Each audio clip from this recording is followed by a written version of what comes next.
Hello everyone, welcome back to another video. इस video में हम मालगुडी डेज की 6वीं शॉर्ट स्टोरी फेलो फीलिंग की समरी और एनालिसिस को करने वाले हैं। तो इस स्टोरी का टाइटल है फेलो फीलिंग, जो कि अपने आप में काफी आयरोनिकल टाइटल है, क्योंकि फेलो फीलिंग का मतलब होता है सिंपैथी रिप्रेजेंट करना, म्यूचुअल कंसिडरेशन दिखाना, जो कि इस स्टोरी में इस इंसिडेंट में पूरी तरह से एब्सेंट है। अब ये स्टोरी बहुत ही कम मात्रा में रियल फेलो फीलिंग को दिखाती है और इस स्टोरी में बाकी जगह पर पूरी तरह से बुलिंग, एंगर और फियर को दिखाया गया है। इस स्टोरी के ऑथर है आर.के. नारायण और ये short story collection Malgudi days में से ली गई है। और मालगुडी डेज की जो शॉर्ट स्टोरीज हैं वो एवरीडे लाइफ और माइनर क्लैशेस को रिप्रेजेंट करती हैं। अब इस स्टोरी की मेन सेटिंग प्लेस दिखाया गया है एक थर्ड क्लास कंपार्टमेंट है ट्रेन का, जो कि मद्रास बेंगलोर एक्सप्रेस में दिखाया गया है। और ये ट्रेन कहाँ पर है? साउथ इंडिया में चल रही है। इसकी ओपनिंग लाइन में ही ये चीज दिखाई जाती है कि ये ट्रेन का व्यू है द मद्रास बेंगलोर एक्सप्रेस। और मद्रास बेंगलोर एक्सप्रेस में भी इनका जो कंपार्टमेंट है वो थर्ड क्लास कंपार्टमेंट है, जो कि भीड़ भाड़ से खचाखच भरा हुआ है। और ये story mid 20th century colonial representation है। कॉलोनियल यानी कि आजादी से पहले का, जब ब्रिटिशर्स का पूरी तरह से राज था इंडिया पर, जब उन्होंने यहाँ पर कॉलोनीज बनाई हुई थी, यानी कि कॉलोनाइजेशन किया हुआ था। तो प्री इंडिपेंडेंस इंडिया का टाइम है, एग्जैक्ट ईयर हमारे यहाँ पर नहीं बताया गया है। और जिस कोच में ये पूरी की पूरी स्टोरी दिखाई गई है उसमें 8 पैसेंजर्स के बैठने की जगह है, 4 ब्रिटिश सैनिकों के बैठने की जगह है और 6 इंडियन सैनिकों के बैठने की जगह है। अब ये 4 ब्रिटिश ट्रूप से हमें पता लगता है कि ये प्री इंडिपेंडेंस की स्टोरी है, जो कि कॉलोनियल पीरियड को दिखाती है। अब इसमें मेन कैरेक्टर्स की बात करें तो एक तो है राजा मैयर, जो कि तमिल ब्राह्मण है, छोटे कद के हैं, कुछ ना कुछ कहीं ना कहीं मोटे भी हैं। इन्होंने खुली सी धोती बांध रखी है और ग्रीन कलर का कोट पहन रखा है। दूसरा कैरेक्टर है न्यू कमर, जो कि बुली है, काफी ज्यादा बोलता है। इस कैरेक्टर की हाइट हमें लंबी दिखाई गई है, राजा मैयर से 9 इंच लंबा है। ये काफी र्यूड है, कोर्स है, टाकेटिव पैसेंजर है, बात करता रहता है। और ये चढ़ता कहाँ से है? कटपड़ी स्टेशन से। और तीसरा हमें यहाँ पर कैरेक्टर दिखाया मीक पैसेंजर, जो कि काफी बीमार सा दिख रहा है, कमजोर सा है, सेलो है, यानी कि उसका चेहरा पीला पड़ा हुआ है, टिमिड है और एकदम से सिकुड़ कर उस सीट पर बैठा हुआ है, बहुत ही कम जगह घेरे हुए। और राजा मैयर को यहाँ पर क्लियरली ब्राह्मण दिखाया गया है, बताया गया है कि ये ब्राह्मण है। उस बुली कैरेक्टर का नेम हमें यहाँ पर नहीं बताया गया है, उसे या तो न्यू पैसेंजर या न्यू कमर या फिर बुली कहा गया है। और मीक पैसेंजर जो है वो पूरी तरह से इस स्टोरी में शांत रहता है, उसका भी हमें यहाँ पर नाम नहीं बताया है। अब इस स्टोरी की शुरुआत होती है राजा मैयर, जो कि काफी देर से आते हैं, उनकी ट्रेन निकल रही होती है, वो फटाफट से भीड़भाड़ वाले थर्ड क्लास कंपार्टमेंट में मद्रास बेंगलोर एक्सप्रेस पर चढ़ जाते हैं और आखिरकार उन्हें एक सीट मिल जाती है एक मीक पैसेंजर के बिल्कुल सामने वाली जगह पर। अब वो मीक पैसेंजर जो है वहां पर लेटा हुआ है, सिकुड़ कर लेटा हुआ है, उसने अपने आप को एक बॉल की शेप में वहां पर ढाल रखा है और वहां पर वो सो रहा है, लेट रखा है। अब इस स्टोरी के टेक्स्ट से हमें यहाँ पर पता चलता है कि राजा मैयर काफी जल्दबाजी में है, उनके पास येलो कलर का ट्रंक है। और इसी स्टोरी के टेक्स्ट से हमें पता चलता है कि जो मीक पैसेंजर है, जो काफी कमजोर सा दिख रहा है, उसने अपने कोट को पिल्लो की तरह बना रखा है, कोट उतार कर अपने सिर के नीचे तकिए की तरह रख रखा है, अपने ओरिजिनल सिटिंग स्पेस में ही वो वहां पर सिकुड़ कर बैठा हुआ है। अब इस स्टोरी में कॉम्प्लिकेशंस कहाँ आती हैं, ट्रिगर कहाँ होती है? स्टोरी कटपड़ी स्टेशन में, जब वो न्यू कमर, न्यू पैसेंजर जो है थर्ड क्लास कंपार्टमेंट के अंदर आता है और जैसे ही वो देखता है कि जो मीक पैसेंजर है वो सो रहा है वहां पर, तो उससे वो काफी ज्यादा एनॉय हो जाता है, खिंच जाता है, जिसकी वजह से वो ग्राउलिंग करना शुरू करता है, एकदम से जोर जोर से गुर्राना शुरू करता है, उसे बुरा भला कहने लग जाता है, उसके स्पेस पर कब्जा करने लग जाता है। और जैसे ही उसे लगता है कि ये तो कुछ बोल नहीं रहा, तो उसके साथ रूड बिहेवियर करने लग जाता है। इसी वजह से राजा मैयर को गुस्सा भी आता है, वो काफी डिस्टर्ब भी हो रहे होते हैं, जिसकी वजह से वो डिस्टर्ब होने की वजह से ही इंटरवीन करते हैं, वहां पर बीच बचाव के लिए आते हैं। अब जो न्यू कमर है वो वहां पर उस सोते हुए मीक पैसेंजर को गुस्से से कुछ ना कुछ बोलता रहता है, होम ट्रूथ्स बोलता है, यानी कि घर की आम बोलचाल की गालियां या फिर भाषा जो होती है वो उसे बोलने लगता है, बुरा भला कहने लगता है। पहले तो वो धीरे धीरे कम बोल रहा होता है, यानी कि कुछ ज्यादा भला बुरा नहीं बोलता है, लेकिन बाद में वो ज्यादा अब्यूज करने लगता है, उसको गालियां देने लगता है, जिसकी वजह से यहाँ पर राजा मैयर प्रोवोक हो जाते हैं, उन्हें गुस्सा आ जाता है और इसी वजह से यहाँ पर स्टोरी में लड़ाई शुरू होती है। अब ये जो कॉन्फ्लिक्ट है, ये जो लड़ाई हो रही है, इसका नेचर किस तरह का है? वर्बल कॉन्फ्लिक्ट है, राजा मैयर जो कि एक ब्राह्मण है उनके बीच और बुली जो कि न्यू पैसेंजर है जिसका बिहेवियर काफी बुरा है उनके बीच। तो ये वर्बल कॉन्फ्लिक्ट है, फिजिकल कॉन्फ्लिक्ट नहीं है, बोलचाल में ही पूरी की पूरी लड़ाई चलती रहती है। और ये लड़ाई हो कहाँ रही है? उस थर्ड क्लास कंपार्टमेंट के अंदर, और पर्टिकुलरली किस बात पर हो रही है? जाति के ऊपर ये लड़ाई चल रही है। जो न्यू पैसेंजर है, जो बुली है, वो ब्राह्मण्स को बुरा भला कहता है, उनके बारे में अजीब अजीब बातें करता है और राजा मैयर अपने आप को, अपने डिग्निटी को डिफेंड करने के लिए फिर बोलते हैं। अब जो बुली है, जो न्यू पैसेंजर है, न्यू कमर है, वो ब्राह्मण्स का बताता है कि ब्राह्मण्स जो है मीट खाते हैं और इन्हीं के मीट खाने की वजह से छुप कर मीट खाने की वजह से मटन के प्राइस जो है वो बढ़ चुके हैं और वो डिक्लेयर करता है कि अब तुम्हारे जो दिन है वो खत्म हो चुके हैं, अब तुम हमारे ऊपर इस तरह से अत्याचार नहीं कर सकते, हमारे ऊपर दबाव नहीं बना सकते, हमें अपनी बातें मनवाने के लिए विवश नहीं कर सकते हो। और पर्टिकुलरली वो उसकी कास्ट को प्रिविलेज करता है, उसकी कास्ट पर बुरा भला कहता है। अब इस स्टोरी में राइजिंग एक्शन कहाँ आता है, एस्केलेशन कहाँ होता है, जब उन दोनों के बीच में आर्गुमेंट जो है वो काफी बढ़ जाता है, लाउडर हो जाता है, पर्सनल चला जाता है। अब ये पर्सनल कब जाता है, जब वो कास्ट के ऊपर बोलने लगता है न्यू कमर। तो जो न्यू कमर है, जो बुली है, वो एब्यूजिव लैंग्वेज यूज करने लगता है ब्राह्मण्स के लिए, ब्राह्मण्स को बुरा भला कहता है। राजा मैयर इस पर रिस्पॉन्ड भी करते हैं, उसे गुस्से से कुछ ना कुछ सुनाते भी हैं और फाइनली उसे डराते भी हैं, उसे किक करने की धमकी देते हैं। और जैसे ही ये बात आती है उसके बाद दोनों लोग लड़ाई के लिए उठते हैं। अब ये दोनों लोग कौन है, एक तो है राजा मैयर और दूसरा न्यू कमर जो कि कटपड़ी स्टेशन से चढ़ा है। ये दोनों फाइट के लिए खड़े होते हैं और जैसे ही खड़े होते हैं तो आसपास के जो फेलो पैसेंजर्स थे वो ईगरली इन दोनों को देखते हैं कि चलो अब देखते हैं अब आगे क्या होगा, किस तरह से लड़ाई होगी। अब जैसे ही ये दोनों लड़ाई के लिए खड़े होते हैं तब राजा मैयर को पता लगता है कि इसकी हाइट तो मेरे से ज्यादा है और ये थर्ड पर्सन नरेटिव है। तो नरेटर ने हमें यहाँ पर बताया कि राजा मैयर की हाइट से पूरे के पूरे 9 इंच इस न्यू कमर की हाइट ज्यादा है। तो ये हाइट देखकर अय्यर जो है कुछ डर जाते हैं, राजा मैयर में डर का भाव आ जाता है, उन्हें टेंशन होने लगती है और उन्हें लगता है कि अब तो लड़ाई होकर रहेगी। अब वहीं पर इस स्टोरी में टर्निंग पॉइंट क्या आता है कि जब वो दोनों एक दूसरे के सामने खड़े होते हैं तो राजा मैयर एकदम से डर जाते हैं। किस वजह से डरते हैं, क्योंकि उस न्यू कमर की हाइट 9 इंच ज्यादा थी और वो फिजिकली राजा मैयर से काफी स्ट्रॉन्ग भी था।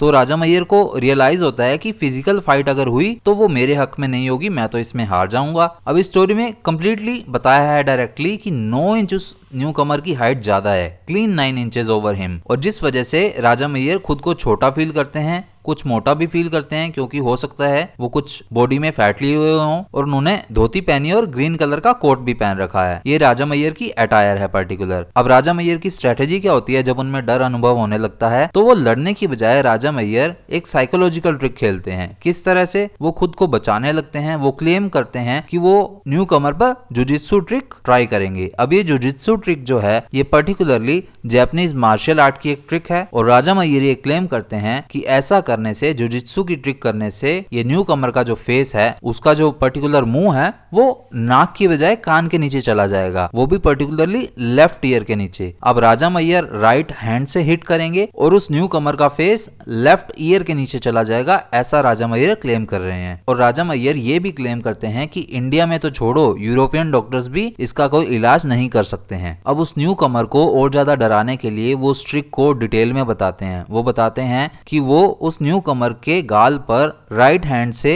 राइट चीक पर थप्पड़ मारेगा और दूसरी तरफ से उसका कान खींचेगा, लेफ्ट ईयर खींचेगा और 1 सेकंड में ही लगभग उसका मुंह जो है वो अचानक से ही उसके लेफ्ट ईयर के नीचे चला जाएगा। और राजा मैयर ये पोलाइटली कहते हैं कि बस मैं इतना ही करूंगा, ज्यादा नहीं करूंगा। तो ये फैक्चुअल डिटेल है, ये हमें याद रखनी है कि राजा मैयर का राइट हैंड होगा, उस न्यू कमर का चीक जो है वो भी राइट होगा, लेकिन उसका जो ईयर है वो लेफ्ट ईयर होगा। अब इस स्टोरी में क्लाइमैक्स सीन कहाँ आता है, जब राजा मैयर जो है वो अपना कोट उतारते हैं, अपनी बाजुएं ऊपर को चढ़ाते हैं और जुजित्सु ट्रिक प्ले करने का ड्रामा करते हैं और तभी वो उसे डराने के लिए इमेजिनेटिव फ्यूचर रिप्रेजेंट करते हैं कि उस बुली की वाइफ और उसके बच्चे उसके बारे में क्या सोचेंगे, और उसे ऑर्डर आने के लिए ये भी कहते हैं कि अगर कोई डॉक्टर इसका इलाज कर देता है ना तो मैं उसे 1000 रुपए दूंगा। रिवॉर्ड का पर्टिकुलर यहाँ पर अमाउंट बताया है 1000 रुपीज। और ऐसा बोलने से वो बुली, वो न्यू कमर बहुत ज्यादा डर जाता है। अब जो बुली मैन की बहादुरी है, न्यू कमर की बहादुरी है, वो अचानक से गिर जाती है। वो अपने फेस के डिसलोकेट होने की वजह से डर जाता है और ये डर का अनुभव जो है वो उसे किक से ज्यादा डरा देता है, ज्यादा टेरिफाई कर देता है। अब इस स्टोरी में रिजोल्यूशन कहाँ आता है कि जलारपेट स्टेशन जो है उसके आते ही वो बुली, वो न्यू कमर जल्दी से अपनी चीजें उठाता है, अपना सामान उठाता है और फटाफट से ट्रेन से उतर जाता है। और जैसे ही राजा मैयर उसे पीछे से आवाज लगाते हैं तो ये न्यू कमर क्या जवाब देता है कि उसकी टिकट तो जलारपेट स्टेशन तक ही थी, और फटाफट वो वहां से भाग जाता है। और उसके भाग जाने की वजह से वो कॉन्फ्लिक्ट, वो लड़ाई जो है वो वहीं पर खत्म हो जाती है और राजा मैयर वहीं उस डिब्बे में, उस 3rd क्लास कंपार्टमेंट में ही रहते हैं और आखिरकार राजा मैयर वहां पर वो बैटल जीत जाते हैं। अब मीक पैसेंजर जो है वो वहीं पर बैठा बैठा ये चीजें देखता रहता है, कोने में ही वो बैठा रहता है। अब इससे हमें पता लगता है कि जो न्यू कमर है वो अपना सामान उठाता है और भाग जाता है। किस वजह से भागता है, क्योंकि वो जुजित्सु ट्रिक जो है उसके परफॉर्म होने की वजह से काफी ज्यादा डर गया था, जिसकी वजह से वो फटाफट वहां से अपना सामान लेकर भाग गया जैसे ही जलारपेट स्टेशन आया। अब इसकी एम्बिगुअस एंडिंग है। जैसे ही वो बुली वहां से जाता है तो राजा मैयर उस मीक पैसेंजर को कहते हैं कि राजा मैयर ने उस न्यू कमर को यहाँ से चौथे कंपार्टमेंट में जाते हुए देखा था। पर्टिकुलरली स्टोरी में ये डिटेल बताई है कि वो यहाँ से चौथे कंपार्टमेंट में है, जो कि ये बताता है कि वो आदमी वहां से डर के भाग गया था। अब इस स्टोरी की एंडिंग में थोड़ा ये भी बताते हैं कि सिर्फ राजा मैयर ही ये क्लेम करता है कि उसने न्यू कमर को यहाँ से फोर्थ कंपार्टमेंट में जाते हुए देखा था। हालांकि नरेटर ने ये बात एग्जैक्टली नहीं कही है, सिर्फ राजा मैयर ये क्लेम करते हैं। और राजा मैयर का ऐसा क्लेम करना कि उसने न्यू कमर को यहाँ से जाते हुए और चौथे कंपार्टमेंट में घुसते हुए देखा था, इस पर मीक पैसेंजर कहीं ना कहीं विश्वास करता है। लेकिन बाकी जो फेलो पैसेंजर्स हैं वो उसे संदेह की भावना से देख रहे होते हैं कि शायद राजा मैयर अपने आप को बहादुर दिखाने के लिए क्लेम कर रहा है। तो एम्बिगुअस एंडिंग इसी वजह से है कि कोई क्लियर सा रेफरेंस नहीं दिया है कि वो ट्रेन में चढ़ा है या नहीं चढ़ा है। सिर्फ राजा मैयर ही ऐसा क्लेम कर रहे हैं कि वो यहाँ से फोर्थ कंपार्टमेंट में चढ़ा है। अब इस स्टोरी का पॉइंट ऑफ व्यू और स्टाइल क्या है कि ये थर्ड पर्सन नरेशन है, ना तो राजा मैयर, ना कोई मीक पैसेंजर या फेलो पैसेंजर या न्यू कमर, इनमें से कोई भी स्टोरी नहीं बता रहा है, थर्ड पर्सन नरेशन है ये। अब इस स्टोरी में राजा मैयर के थॉट्स का लिमिटेड एक्सेस ही हमें मिला हुआ है। इस स्टोरी की टोन जो है वो काफी कॉमिक है, ह्यूमरस है, आयरॉनिकल भी है और ऑब्जर्वेशनल भी है। ऑब्जर्वेशनल किस तरह से है कि छोटी छोटी चीजों की डिटेल हमें यहाँ पर बताई है, जैसे राजा मैयर के कोट का कलर, वो धोती पहने हुए है, उनके हाथ में तमिल ब्राह्मण वाली किताब है, उनके पास येलो ट्रंक है, न्यू कमर की हाइट उससे एग्जैक्ट 9 इंच ज्यादा है। ऐसी छोटी छोटी डिटेल्स जो है वो ऑब्जर्वेशनल डिटेल्स हैं, जो कि काफी इंपॉर्टेंट है। और ये स्टोरी हमें यहाँ पर ये भी दिखाती है कि किस तरह से एक्सटर्नल एक्शन परफॉर्म हुआ, यानी कि फिजिकली दोनों खड़े हुए लड़ाई के लिए, और अचानक से तभी राजा मैयर के अंदर डर का माहौल आ गया। उन्हें गुस्सा भी आ रहा था, लेकिन खुद पर अभिमान भी था, स्वाभिमान को भी बचाना था, तो किसी न किसी तरह वो ट्रिक प्ले करते हैं और बच जाते हैं। और इसी से हमें आर के नारायण के ह्यूमरस और माइल्ड सटायर का पता लगता है, जो कि इन्होंने इस स्टोरी में दिखाया है। अब इस स्टोरी की टोन कैसी है? ह्यूमरस है, आयरोनिक है, सटायरिकल टोन है रादर देन ट्रेजिक, यानी कि ट्रेजिक टोन नहीं है, सटायरिकल है। इसमें एक सीरियस इशू को रिप्रेजेंट किया है, जो कि कास्ट के ऊपर है, उनके प्रेजुडिसेस जो बनाए जाते हैं और उन पर वायलेंसेस जो होते हैं उन्हें दिखाया गया है, और किस तरह से फार्सिकल क्वेरल एक क्लेवर ब्लफ की वजह से ही खत्म होती है, ये भी हमें यहाँ पर दिखाया गया है। ब्लफ यानी कि झांसा देना। तो लड़ाई किस वजह से खत्म हुई थी? झांसे की वजह से, क्योंकि राजा मैयर ये ट्रिक प्ले कर रहा था, उसे झांसा ही दे रहा था, उन्हें खुद शायद जुजित्सु के बारे में कुछ नहीं पता होगा। अब राजा मैयर ने इस स्टोरी में जैसे ही वो न्यू कमर को बता रहे थे तो ये क्लेम किया था कि ये जुजित्सु ट्रिक जो है ये साउथ इंडिया में हाफ अ डजन पीपल, यानी कि कुल मिलाकर 6 लोगों को ही पता है। ये भी एक माइन्यूट सी डिटेल है जो हमें पता होनी जरूरी है। अब कुछ क्रिटिक्स इस स्टोरी को कॉमेडी ऑफ मैनर्स कहते हैं, जो कि एक रेलवे कंपार्टमेंट में परफॉर्म हुई है, जो कि सोशल टेंशंस को ह्यूमर के थ्रू रिप्रेजेंट कर रही है। अब इस स्टोरी की सेंट्रल थीम्स को देखें तो एक क्लास और कास्ट प्रेजुडाइज पर पूरी की पूरी तरह परफॉर्म की गई है, और पर्टिकुलरली ब्राह्मण्स को यहाँ पर टोन किया गया है। और इस स्टोरी में एक तरफ तो बुलिंग है और दूसरी तरफ मॉरल करेज है, यानी कि एक तरफ बुलिंग न्यू कमर के लिए है और दूसरी तरफ मॉरल करेज राजा मैयर के लिए रिप्रेजेंट हुआ है। वर्बल विट और इंटेलिजेंस ये राजा मैयर के लिए है और फिजिकल स्ट्रेंथ न्यू कमर के लिए है। लेकिन एक बहुत ही अच्छी और सेंट्रल थीम जो कि स्टोरी को रिप्रेजेंट करती है वो है ट्रू फेलो फीलिंग, जो कि पब्लिक स्पेसेस में होती है, उसकी पूरी की पूरी तरह से फेलियर को दिखाया गया है। और इस स्टोरी में भी फेलो फीलिंग का सिर्फ नाम ही बताया गया है, पूरी तरह से स्टोरी में 5% से ऊपर फेलो फीलिंग नहीं है। राजा मैयर भी कहीं ना कहीं अपने स्वाभिमान को बचाने के लिए ही वहां पर उससे लड़ाई कर रहे थे, उस फेलो से मीक पैसेंजर के लिए नहीं कर रहे थे। तो फेलो फीलिंग का यहाँ पर कुछ ज्यादा भाव दिखाया नहीं गया है स्टोरी में, सिर्फ पर्सनल ग्रज को दिखाया गया है। अब न्यू कमर जैसे उस ब्राह्मण को कहता है पक्का ब्राह्मण, और किस तरह से लोग पूरी तरह से वहां उस लड़ाई को देख रहे थे, ये भी निशानी है कि किस तरह से लोग वहां पर लड़ाइयों को खड़े होकर देखते रहते हैं और बीच बचाव के लिए नहीं जाते हैं। तो आर के नारायण ने इस पॉइंट को पर्टिकुलरली स्टोरी में रिप्रेजेंट किया है और कहीं ना कहीं उस पर कटाक्ष भी किया है कि लोग वहां पर बैठे देख रहे हैं, सिर्फ मजा ले रहे हैं, वहां पर बीच बचाव के लिए आ ही नहीं रहे हैं। और किस तरह से राजा मैयर अपने आप को बचाने के लिए जुजित्सु ट्रिक परफॉर्म करता है, और पर्टिकुलरली ऐसा वो कब करता है जब उसकी क्लास पर, उसकी कास्ट पर कटाक्ष होने लगते हैं, कुछ ना कुछ न्यूकमर बोलने लगता है, तो वो अपनी क्लास को डिफेंड करने के लिए, बचाने के लिए वहां पर लड़ाई करने लगता है। अब इस स्टोरी में लैकिंग जेन्युइन एम्पैथी भी है,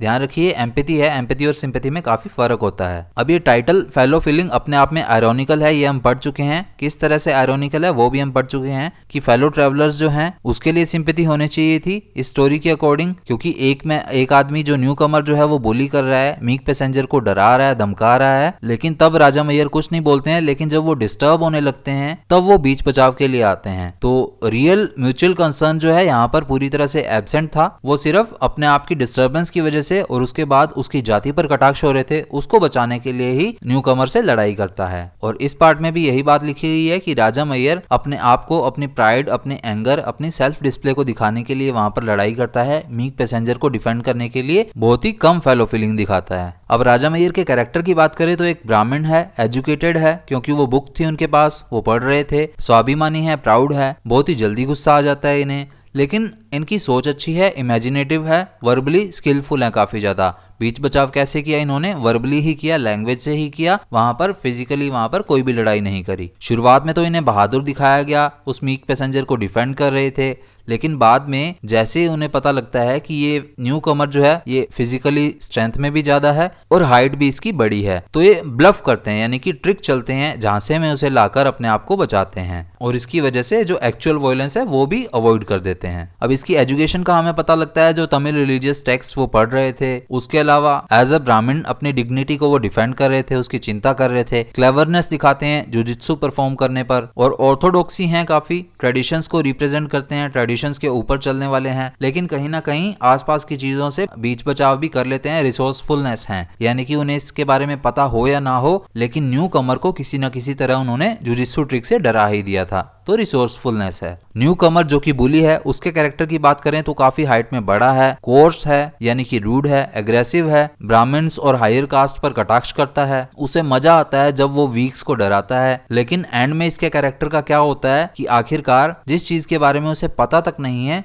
उस चीज के डरावे से वो डर जाता है। तो शुरुआत में वो बहादुर है, लेकिन एंड में वो फियरिज्म में आ जाता है, डर जाता है काफी ज्यादा। उसे ये डर हो जाता है कि अगर उसका फेस बिगड़ गया, परमानेंटली डिसफिगर हो गया, तो मेरा क्या होगा। अब मीक पैसेंजर के कैरेक्टर की बात करें तो फिजिकली और मॉरली पूरी तरह से ये मीक है, बहादुर बिल्कुल भी नहीं है, किसी भी तरह की लड़ाई की कन्फ्रंटेशन से वो बचता है और एक कोने में दुबक कर बैठ जाता है, लेकिन उसे राजा मैयर के डिफेंस की वजह से फायदा मिलता है, बट वो एक्टिवली उस बुली से, उस न्यू कमर से खुद को नहीं बचाता है। इस स्टोरी में ये मीक पैसेंजर एक कैटालिस्ट की तरह फंक्शन करता है। अब कैटालिस्ट क्या होता है? कोई भी पर्सन या थिंग जिसकी वजह से किसी भी चीज में चेंज होता है। तो इस स्टोरी में पूरी की पूरी तरह से बदलाव उस मीक पैसेंजर की वजह से ही आता है, क्योंकि अगर वो वहां पर होता ही ना तो इतनी लड़ाई होती भी ना। अब उसकी पैसिविटी जो है वो उस बुली को, उस न्यू कमर को काफी ट्रिगर करती है, उसका गुस्सा और बढ़ाती है, और जिसकी वजह से राजा मैयर इंटरवेन करते हैं, उसके बीच बचाव के लिए आते हैं। लेकिन चाहे बीच बचाव हो रहा है, चाहे न्यू कमर उसे डरा रहा है, धमका रहा है,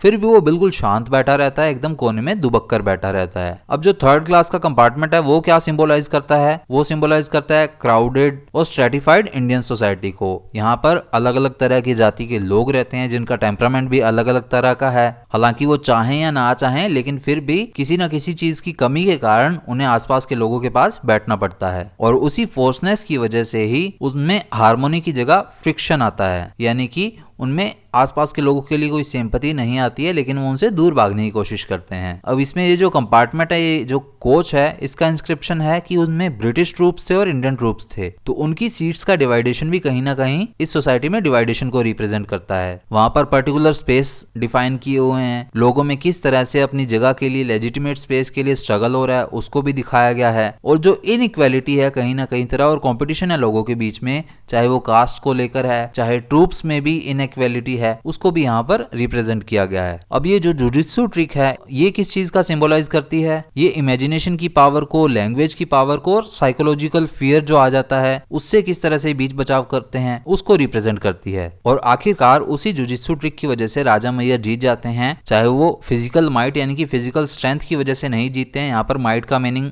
पावर या फिर स्ट्रेंथ से है, तो वो फिजिकल स्ट्रेंथ की वजह से नहीं जीतते हैं, लेकिन न्यू कमर को जुजित्सु ट्रिक का बता कर ही उसे डरा देते हैं, जिस वजह से वो जीत जाते हैं। और इसी जुजित्सु ट्रिक का जो डिटेल्ड डिस्क्रिप्शन है उसी की वजह से ही न्यू कमर काफी ज्यादा डर जाता है। तो इसी वजह से यहाँ पर ये जो कन्वर्सेशन लैंग्वेज है वो एक वेपन का काम करती है यहाँ पर। और ये स्टोरी क्या हमें मोरलाइज करती है, क्या मैसेज देती है कि सिंपली शेयरिंग स्पेस जो होता है, जिस तरह से हम स्पेस शेयर भी कर दें, वो कहीं भी हमें गारंटी नहीं देता है कि हम रियल फेलो फीलिंग को रिप्रेजेंट कर पाएंगे। चाहे वो सेम कोच हो, चाहे सेम नेशन हो, हम कितना भी शेयर कर लें स्पेस को, लेकिन आखिरकार हम दूसरों के लिए सद्भाव की भावना अच्छे से ला पाएंगे, ऐसी कोई गारंटी यहाँ पर नहीं होती है। और किस तरह से कास्ट या क्लास का जो एरोगेंस है, रिजेंटमेंट है, वो हमारी हार्मोनी को, हमारी पीस को किस तरह से डिस्ट्रॉय कर रहा है, ये भी यहाँ पर हमें मैसेज मिल रहा है। और एक अच्छा मैसेज ये भी है कि किस तरह से हम अपने इंटेलेक्ट से, अपने सेल्फ कंट्रोल से, वायलेंस से बच सकते हैं। लेकिन एक नेगेटिव पॉइंट ये भी है कि जो ब्लफिंग है वो ट्रू मॉरल करेज की तरह काम नहीं करती है। ब्लफिंग यानी कि झांसा देना। हम अपनी ट्रू मॉरल करेज को यूज करें तो अलग बात है, लेकिन यहाँ पर झांसा देना एक अलग बात हो जाती है। वो हम किसी को धोखा दे रहे हैं एक तरह से। और ये स्टोरी हमें यहाँ पर यही रिफ्लेक्ट करती है कि किस तरह से छोटी सी प्रोवोकेशन से ये बात बढ़ती गई और वर्सन होती गई प्राइड को लेकर, प्रेजुडाइज को लेकर, और किस तरह से स्पेक्टेटर्स यानी कि फेलो पैसेंजर्स वहां पर बैठे बैठे देखते रहे, इस लड़ाई को एक ड्रामा बनाकर रख दिया और बिल्कुल भी हेल्प के लिए वहां पर नहीं आए। ये भी एक स्टोरी का मोरल है कि लोगों को, फेलो पैसेंजर्स को वहां पर ड्रामे के लिए नहीं बैठे रहना चाहिए, बीच बचाव के लिए जरूर आना चाहिए।